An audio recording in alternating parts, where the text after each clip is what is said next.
tentang modul ajar.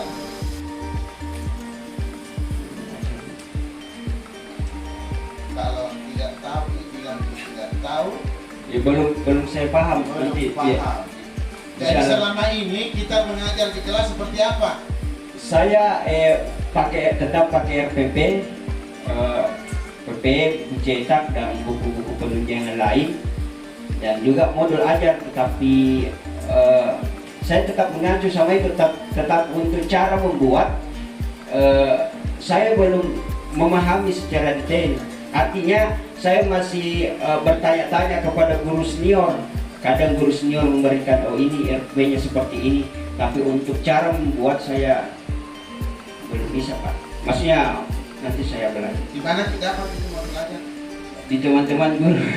Teman-teman guru. Iya, yang mengajar juga di pendidikan agama Islam kelas 8 sesuai dengan yang diajar seperti kurikulum kurikulum Merdeka pada saat ini. Kalau perlu diperjelas, guru di sekolah, guru di tempat lain, tapi sama-sama mengajar di kelas 8 di SMP Rahayu. Maksudnya banyak bertanya. Iya. Jadi di kurikulum Merdeka itu sebenarnya dipermudah. Teman-teman guru dipermudah. Kalau mau lihat tentang modul ajar, buka di PMM, platform Merdeka Mengajar. Di situ bisa dibuka dan bisa di-download. Bisa juga minta dari teman-teman sekolah lain. Jadi kalau saya, Pak, yang pertama saya mau membahas untuk modul dulu. Jadi untuk modul itu kebetulan saya minta sama teman saya, tapi dua teman yang berbeda, jadi memiliki dua modul yang berbeda. Kemudian yang modul yang satu itu mengacu masih ke K13. Jadi berbeda ininya, Pak, berbeda isinya. Kalau buku pegangan guru untuk siswa itu kan sekarang, kalau untuk bahasa Indonesia bab 2-nya itu kan tergabung, Pak, antara dongeng cerita fantasi dan juga puisi rakyat. Sedangkan kalau K13 itu babnya berbeda. Jadi di situ saya mencoba untuk memodifikasi, Pak, bagaimana baiknya, apakah terkadang kalau di kelas saya mengajarkan puisi rakyat dulu. Kalau untuk sekarang, Pak, kan saya sudah masuk di bab 2. Saya mengajarkan puisi rakyat. Puisi rakyat itu terdiri dari 3, ada pantun, gurindam, dan mantra. Kemudian baru setelah itu saya mengajarkan dongeng cerita fantasi.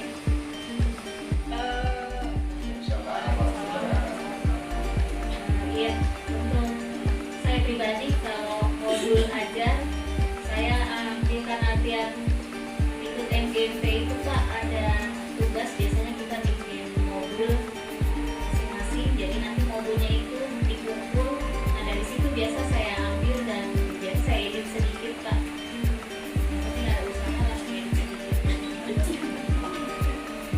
Ya, kemudian pembelajaran di kelas ya alhamdulillah siswa tidak terlalu fokus, maksudnya tidak terlalu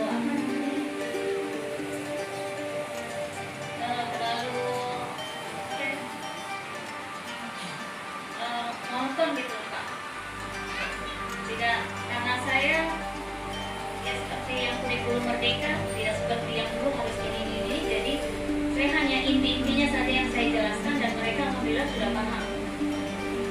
Saya cuma menyinggung untuk yang awal ini karena kehadiran SD-nya juga sudah seperti itu, jadi saya cuma mengembangkan sedikit saja, Pak. Terus terkait dengan pembelajaran terdiferensiasinya, Assalamualaikum warahmatullahi wabarakatuh. Pertama-tama terima kasih kepada Bapak Kepala Sekolah atas kesempatan yang diberikan.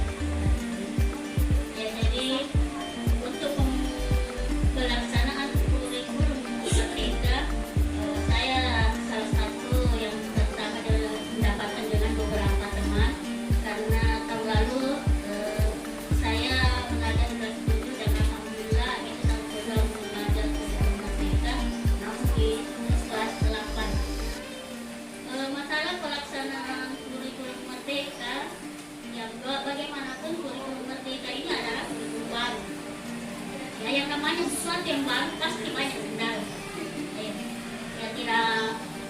saya kira tidak benar itu, kalau tidak ada benar bukan sesuatu yang baru.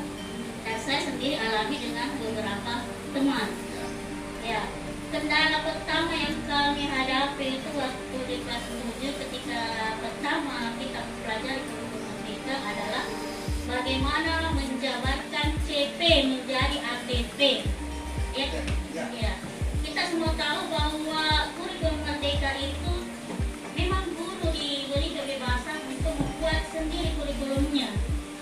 Ya, jadi tidak dipatok bahwa di kelas 7 ini harus yang dibawakan kelas 8 ini.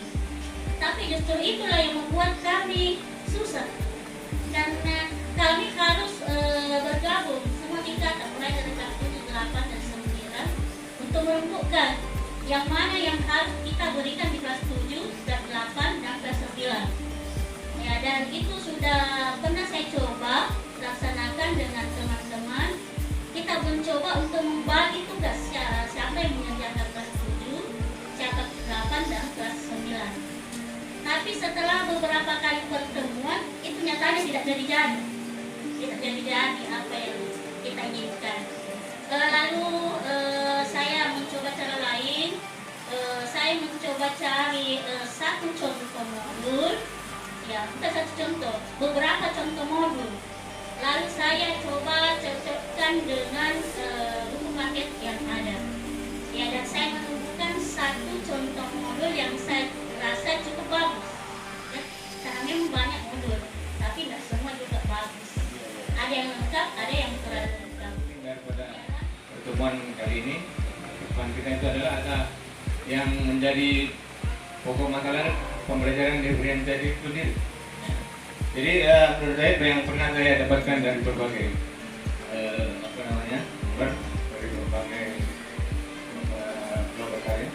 Jadi dalam diferensiasi itu kita tidak perlu merubah metode atau model pembelajaran yang jadi dalam satu pertemuan misalnya budaya matematika ya, secara sederhana kita belajar tentang aljabar atau tentang apa dalam pokoknya itu adalah tentang penjumlahan tambah.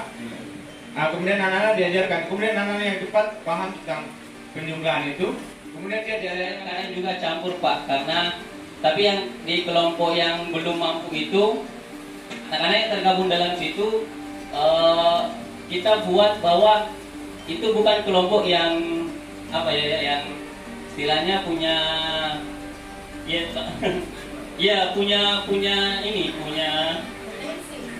punya paradigma yang sudah siswa yang gagal Pak gitu. Jadi bukan itu arahannya gitu. Jadi kalau ada bertanya kenapa ini kelompoknya sama ya, karena sama-sama punya kesamaan misalnya Pak. Jadi tidak menjustifikasi anak yang kelompok ini memang kelompok yang ya sudah itu nih. Tidak ada yang bisa tidak Pak. Jadi selain itu saya kuliah juga kadang mencampurkan kelompok yang sudah mahir sama yang belum mahir untuk menjadi betul sebaya juga teman-temannya sudah mahir. Jadi teman-teman yang sudah mahir juga perlu ditekankan Pak, kalau yang kalian lakukan itu bukan menjadi superior di kelas, tapi membantu guru untuk memberikan pemahaman ke teman-temannya yang masih butuh memahami konsep pembelajaran yang lebih dalam. Seperti itu Pak. Termasuk modul ajar. Ya, termasuk modul ajar ketiga. Nah, mengenai yang pertama tentang kurikulum merdeka, sebetulnya saya ini adalah menurut pengalaman pertama bagi saya tentang kurikulum merdeka, karena di sekolah saya sebelumnya itu belum melaksanakan. Ya. Cuman beruntungnya saya dipertemukan dengan teman-teman serumpun mata pelajaran, itu teman-teman yang sangat ringan untuk membantu, memberikan informasi, bahkan berbagi perangkat. Jadi perangkat yang saya dapatkan untuk kurikulum merdeka itu diberikan oleh teman yang ada di SMP 36. Kemudian yang menjadi kendala saya di kurikulum merdeka, kan ini adalah pengalaman saya yang pertama. Saya memang belum pengalaman saya dan pengetahuan saya tentang kurikulum merdeka. kalau dibagi 6 kelompok ya, kalau 5 halaman setiap ini 36 lembar setiap kelas kali 3 kelas ya lumayan. dan saya sudah ambil setengah rim kertas dari sekolah, tintanya tidak Pak, di rumah saya beri. Selanjutnya diferensiasi proses. Nah, proses ini terkait kecepatannya anak kita. Ada yang kalau mau bikin tugas, saya mau bikin tugas dalam bentuk tertulis Pak, ya silahkan. Saya mau bikin tugas dalam bentuk video, saya mau bikin ini.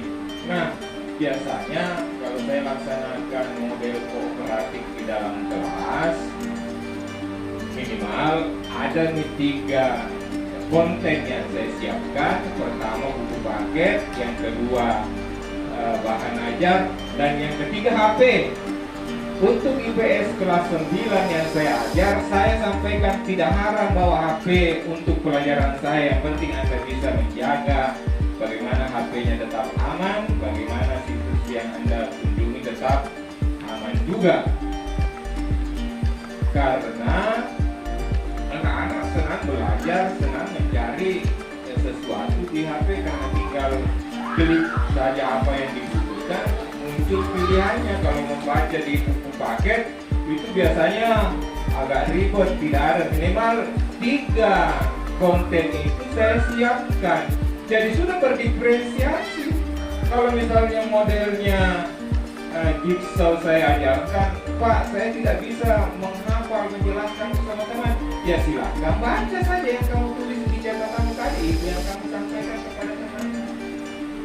Pak saya belum bisa kumpulin tugas hari ini, besok. Nah, itu juga sudah berdiferensiasi produk. Jadi teman-teman sekalian, Anda rata-rata sudah melaksanakan. Cuma jangan terlalu ideal mau laksanakan ketiganya. Kalau diferensiasi nih kontennya, ya makanya itu saya kurang setuju kalau dilarang. Sekarang untuk ATP-nya. Nah kemudian satu hal yang selalu disampaikan oleh Bapak, perbedaannya yang paling mendetail itu, yang pertama bahwa di kurikulum Merdeka ini kita harus melakukan yang namanya bukan asesmen diagnostik. Jadi istilahnya sudah diganti karena asesmen diagnostik menurut pemahaman kami kemarin ketika melaksanakan lokal karya, mengikuti lokal karya, bahwa asesmen diagnostik itu guru sebenarnya tidak bisa melakukan. Nah, jadi yang kita lakukan itu adalah asesmen asesmen awal terhadap peserta didik. Nah, inilah yang perlu kita laksanakan sebelum masuk pada satu pokok bahasan yang baru atau masuk pada tujuan pembelajaran yang baru. Nah itu, jadi tidak boleh sebenarnya kita melaksanakan pembelajaran sebelum tahu. Karena kenapa? Untuk asesmen awal ini nanti kita akan memperoleh data berdasarkan hasil penilaian tersebut. Apakah siswa tersebut sudah mahir? Apakah siswa tersebut masih berada dalam kondisi yang sedang? Ataukah belum ada pemahamannya sama sekali? Nah, jadi seperti itu. Jadi hampir sama dengan pretest